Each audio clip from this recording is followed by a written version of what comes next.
आज हम BA first year के प्रथम प्रश्न पत्र भौतिक भूगोल के एक टॉपिक चट्टान के बारे में पढ़ेंगे। यद्यपि आप लोग बच्चों आप लोग पहले भी चट्टान के बारे में कई जानकारियाँ प्राप्त कर चुके होंगे।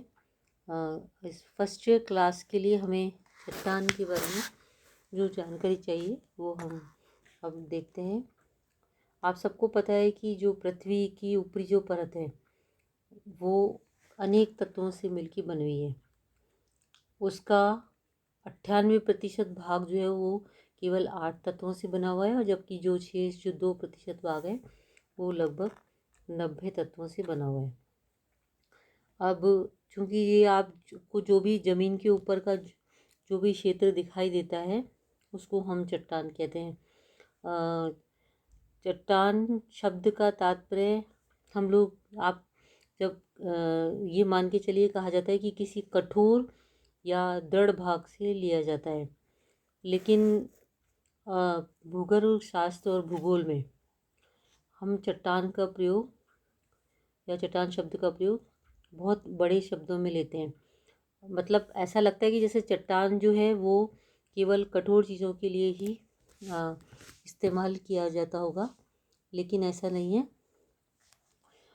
भूगोल में चाहे कठोर क्षेत्र हो या कोमल क्षेत्र हो, अब जैसे आप देखिए, मैं उदाहरण के रूप में बताती हूँ आपको कि ग्रेनाइट और जो बालू का पत्थर या सैंडस्टोन होता है वो कठोर होते हैं।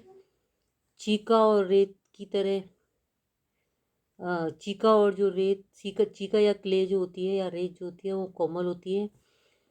साथ ही खड़िया मिट्टी या चौक और चूने का पत्थर लाइमस्टोन में पानी प्रवेश कर सकता है या उसमें, और जबकि स्लेट या जो कुछ और अन्य कुछ ऐसी चट्टानें होती हैं जो जिनमें कुछ भी चीज़ प्रवेश पानी वगैरह या कोई भी चीज़ प्रवेश नहीं कर पाती है।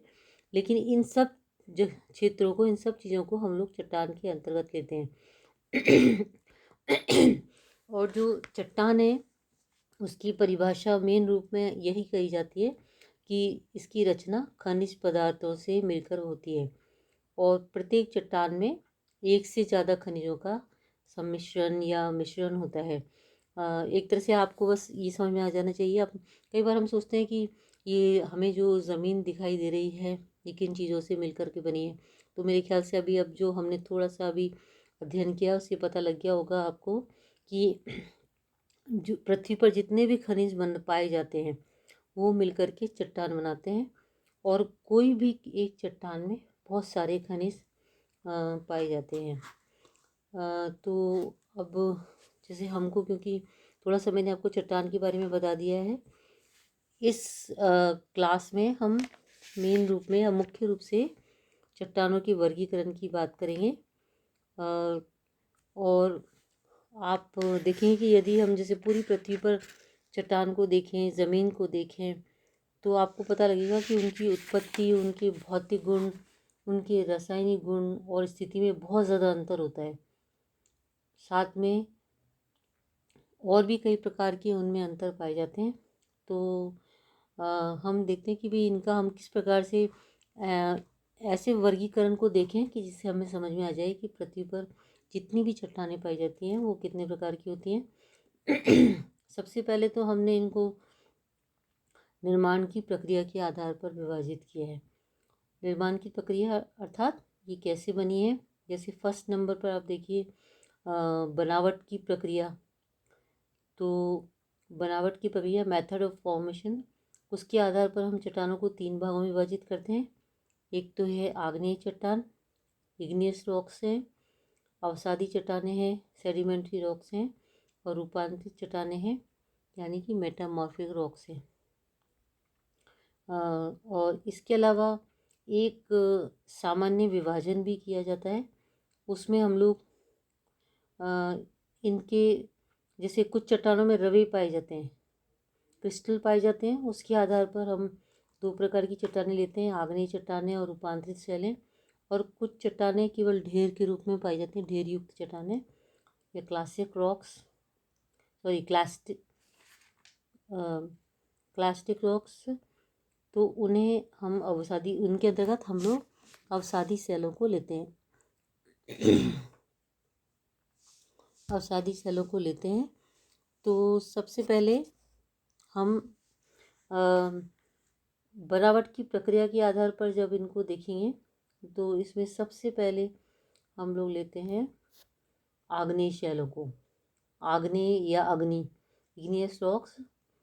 तो जो आग्नेय चट्टानें हैं उनमें हम सबसे पहले तो अब देख लेते हैं कि ये आग्नेय शब्द कहाँ से आया है। आग्नेय शब्द जो है वो लैटिन भाषा का शब्द है। इसको इंग्लिश में हमें इग्निस कहते हैं, IGNIS, इग्निस। इसका अर्थ अग्नि होता है। इसके आधार पर हमको ऐसा लगता है कि जैसे जो आग्नेय चट्टानें हैं उनका निर्माण अग्नि से हुआ होगा, लेकिन ऐसा नहीं है। आग्नेय की जो चट्टानों की जो रचना होती है उसमें जो गर्म और तरल मैग्मा होता है, और जब वो ठंडा हो जाता है उससे होती है, इसीलिए इसको हम लोग आग्नेय चट्टान कहते हैं। क्योंकि तप्त का मतलब आप जानते हैं कि गर्म होता है, और अग्नि भी गर्म होती है, और मैग्मा जो होता है वो गर्म होने के कारण से ऐसे अंगारे के जैसे लाल दिखाई देता है, इसलिए ऐसा लगता है जैसे कोई अग्नि है। वैसे वास्तव में तो वो अग्नि होती नहीं है। इस प्रकार से जो जब आग्नेय चट्टानों का निर्माण, मैग्मा जब ठंडा हो जाता है और जम करके ठोस हो जाता है तो उसे हम आग्नेय चट्टानें कहते हैं। सबसे पहले इन्हीं चट्टानों का निर्माण हुआ था, इसलिए इन्हें प्राथमिक शैल भी कहा जाता है, प्राथमिक चट्टानें, प्राइमरी रॉक्स भी कहा जाता है। इसी प्रकार आप देखिए कि प्राथमिकता के कारण दूसरी चट्टानों का निर्माण भी अगर हम देखेंगे तो आप देखना प्रत्यक्ष और अप्रत्यक्ष रूप से इन आग्नेय चट्टानों से ही इनका निर्माण हुआ माना जाता है। वह ऐसा विश्वास किया जाता है कि आग्नेय चट्टानें जो होती हैं उनका निर्माण पृथ्वी के प्राचीन काल के इतिहास से हर काल में होता रहा है, लेकिन वर्तमान में अभी इसका भी निर्माण हो रहा है। जब कभी कभी आपने देखा होगा कि जब ज्वालामुखी फटता है तो उस समय में गर्म और तरल लवा पृथ्वी के अंदर से बाहर आकर जमकर ठोस होकर और आग्नेय चट्टान का रूप ले लेता है। वैसे तो ये है कि जो आग्नेय शैल होती हैं उनको हम कुछ आधारों पर विभाजित करते हैं, जिनमें सबसे पहला हम लेंगे उत्पत्ति की प्रक्रिया के आधार पर। क्योंकि जो अब ठीक है, हमने मान लिया कि चट्टानें केवल 3 तरह की होती हैं, आग्नेय चट्टानें, अवसादी चट्टानें, रूपांतरित चट्टानें। लेकिन जो आग्नेय चट्टानें हैं उनमें भी खनिजों की रचना, कणों की बनावट, रंग, आकार आदि के आधार पर भी इनकी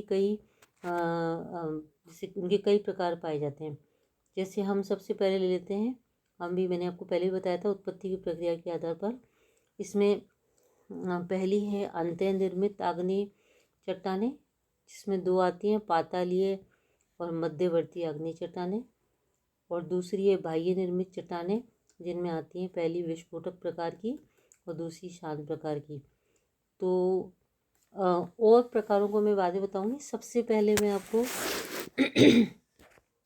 आग्नेय चट्टानों की जो अंतःनिर्मित चट्टानें हैं, यानी कि अंतःनिर्मित जो चट्टानें हैं उसमें सबसे पहली जिसे उनको हमने लिया है,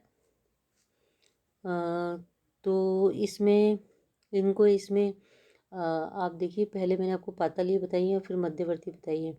तो जो आग्नेय चट्टानें होती हैं, हम पहले बात कर चुके हैं कि जो आग्नेय चट्टानें होती हैं वो तरल मैग्मा और लावा के जमने से होती है। अब मैग्मा और लावा में क्या अंतर होता है? जब मैग्मा पृथ्वी के अंदर तक रहता है उसे मैग्मा कहते हैं, और जब वो पृथ्वी के बाहर आकर के जमने लगता है तो वो लावा कहलाता है। जैसे ही ज्वालामुखी फटता है तो उसमें से जब लावा निकलता है तो 2 रूपों में जमता है। एक तो सबसे पहले तो वो धरातल के ऊपर भी जम जाता है, नीचे और ज़मीन के नीचे भी जमता है। इस आधार पर हम उसे दो भागों में डिवाइड करते हैं या विभाजित करते हैं, बाह्य निर्मित और अंतर्निर्मित, दो दो दो रूपों में उनको हम मान लेते हैं। तो अब इसमें से सबसे पहले मैं ले लेती हूँ आपको अंतर्जात शैलों को या अंतर्निर्मित चट्टानों को। जो ज्वालामुखी के जब जब ज्वालामुखी फटता है तो उस समय में मैग्मा ऊपर की तरफ आ जाता है, ऊपर की तरफ आता रहता है और धरातल के ऊपर तक पहुंचने से पहले ही धरातल के नीचे वो ठंडा होकर के और ठोस रूप धारण कर लेता है। तो इससे क्या होता है, ज़मीन के अंदर ही कुछ आग्नेय चट्टानों का निर्माण हो जाता है और इनके निर्मित होने वाले जो स्थान हैं वो धरातल में से और गहराई तक पाए जाते हैं और उनके स्थानों में एक स्थान से दूसरे स्थान में बहुत ज़्यादा अंतर पाया जाता है। कुछ आंतरिक चट्टानें तो बहुत अधिक गहराई में पाई जाती है और कुछ जो चट्टानें हैं कुछ थोड़ी ऊपर पाई जाती हैं धरातल के आसपास। इस आधार पर भी इनको दो भागों में विभाजित करते हैं, एक तो पातालीय और एक मध्यवर्ती। तो जो आप पातालीय नाम से ही पहचान रहे होंगे, पाताल यानी कि बहुत ज़्यादा नीचे, जिन्हें प्लूटोनिक इग्नियस रॉक्स कहते हैं। तो इस प्रकार की जो आग्नेय चट्टानें होती हैं उनका निर्माण पृथ्वी की बहुत अधिक गहराई में होता है।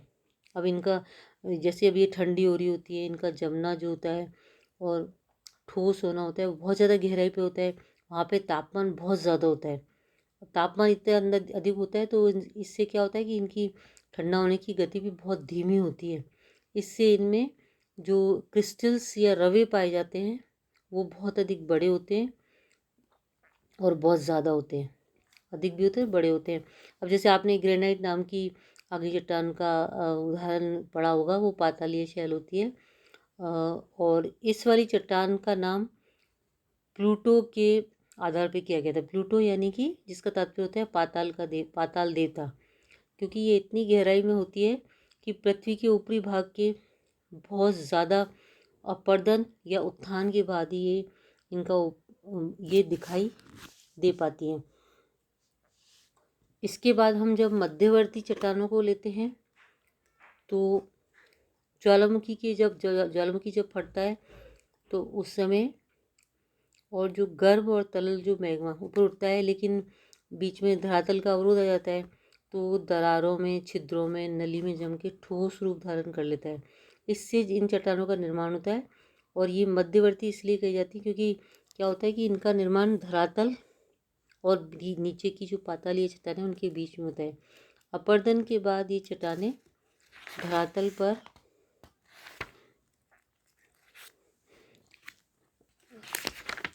विभिन्न रूपों में हमें दिखाई देने लगती हैं, जैसे कि बैथोलिथ, फैकोलिथ, लोपोलिथ, डाइक, सिल, नेक।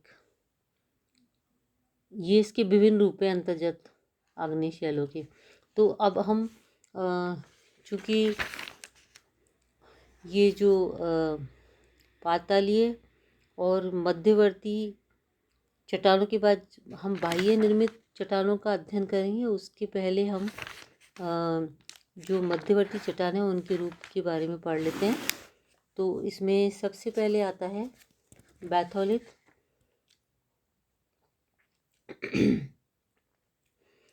बैथोलिथ जो होते हैं वो लंबे, असमान और उभरे हुए आग्नेय चट्टानों के आकार होते हैं। अब ये क्या होता है कि जैसे आप देखना, ये मतलब इनका आकार ऐसा गुंबद का जैसा होता है। आपने कभी कभी जैसे ज़मीन के ऊपर भी कभी कहीं कोई मकानों में या फिर मंदिरों में या जब गुंबद देखे होंगे, उस आकार के होते हैं। इनके किनारे खड़े ढाल वाले होते हैं और आधार तल बहुत अधिक गहराई में होते हैं। जैसे अगर मान लीजिए अपर्दन हो जाता है, आपने छोटी क्लासेस में अपक्षय अपर्दन परिवहन के बारे में पढ़ा होगा। अपक्षय में कोई भी चट्टान अपने स्थान पर ही टूट फूट जाती है और अपर्दन में भी टूटती फूटती है, लेकिन इन दोनों में कुछ इन पर अपक्षय और अपर्दन के जो प्रभाव पड़ते हैं वो कुछ विभिन्न प्रकार के पदार्थों से पड़ते हैं और परिवहन में एक स्थान से दूसरे स्थान पर ही चली जाती है। हालांकि अभी इस टॉपिक में हम अपक्षय अपर्दन परिवहन की बात करने की बजाय उनको उसको अलग से पढ़ेंगे। वो अलग से भी है और वो इतना अधिक बड़ा है कि इसके साथ उसको पढ़ने में फिर ये जो मूल टॉपिक है ये रह जाएगा और हम किसी और टॉपिक को पढ़ने लग जाएंगे। तो जैसे जब अपर्दन होता है तो इसका ऊपरी भाग दिखाई देता है, लेकिन आधार कभी भी नहीं दिखाई देता। ऊपरी भाग इसका बहुत ज़्यादा असमान उबड़ खाबड़ होता है। और ये बैथोलिक जो है वो ज़्यादातर पर्वतीय क्षेत्रों में पाए जाते हैं, जहाँ पे ज्वालामुखी फटते रहते हैं। इसकी रचना में सबसे ज़्यादा ग्रेनाइट चट्टान का योग होता है। इसका उदाहरण है रांची पठार, और इसीलिए इनको रांची बैथोलिक भी कहा जाता है। अगर रांची बैथोलिक को देखने का मौका मिले या रांची पठार पर देखने का मौका मिले तो हमें इसके बारे में और काफ़ी जानकारी प्राप्त होगी। इसके बाद मैं बात करती हूँ लैकोलिथ की। जो लैकोलिथ हैं वो भी मैग्मा से बने होते हैं। अभी आप देख रहे हैं क्योंकि अभी हम ज़मीन के ऊपर नहीं आए हैं, अंतर्जात आग्नेय चट्टानों की बात कर रहे हैं, तो इसलिए ये सारी जो चट्टानें होती हैं ये मैग्मा से ही बनती हैं। इसका आकार बहुत बड़ा होता है और इसका रूप उत्तल ढाल के रूप में होता है। आप लोग उत्तल और अवतल ढाल के बारे में जानते होंगे। और ख़ासकर ये जो लैकोलिथ होते हैं ये परतदार चट्टानों के बीच में पाए जाते हैं। जब लावा का उद्गार होता है तो गैसों के जोर से परतदार शैलों की ऊपरी परत पे उत्तल चाप या गुंबदाकार रूप में बदल जाती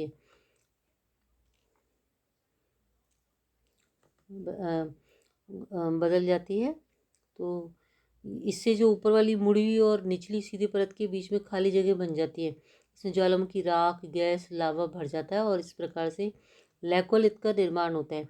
अब आप पैथोलिथ और लैकोलिथ दोनों में अंतर कर सकते हैं। जो बैथोलिथ हैं वो गुंबद के रूप में होते हैं और जो लैकोलिथ होते हैं वो उनके बीच वाले हिस्से में कुछ ज्वालामुखी राख, गैस और लावा बन जाता है। क्योंकि एक तरह से जब ये पदार्थ ऊपर की ओर निकलने की कोशिश करता है तो बीच में खाली स्थान रह जाता है।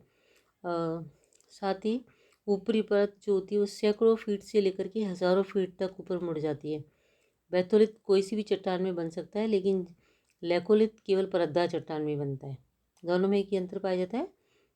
अभी मैंने बता ही दिया आपको कि लैकोलिथ किसी भी चट्टान में बन सकता है, लेकिन जो लैकोलिथ हैं वो केवल परतदार चट्टानों में बनते हैं। इसका ऊपरी भाग दिखाई देता है, इसके किनारे झुके हुए होते हैं। और इसका एक उदाहरण है छोटा नागपुर पठारी भाग, वहाँ पर ऐसे अनेक भाग दिखाई देते हैं। इसके बाद आता है फैकोलिथ। जब ज्वालामुखी फटता है तो उस समय मोड़दार पर्वतों की जो अपनति और अभिनति होती है उसमें मैग्मा का जमाव हो जाता है। इस प्रकार से जो आग्नेय सेल बनती है उसको फैकोलिथ कहते हैं। अब इसमें हमने अब इस क्लास से पहले जब हमने वलन के प्रकार में पढ़ा था उसमें अपन लोगों ने अभिनति, अपनति, विभिन्न प्रकार के वलनों के बारे में पढ़ा था। तो ये आप देख लीजिए, ये बहुत सरल है। आप देख लीजिए, अपनति और अभिनति के बीच बीच में जहाँ पर भी लावा का जमाव हो जाता है उसे हम फैकोलिथ कहते हैं। और चूँकि अभी ये चैप्टर बहुत बड़ा है इसलिए अगली क्लास में हम इसको पूरा करेंगे।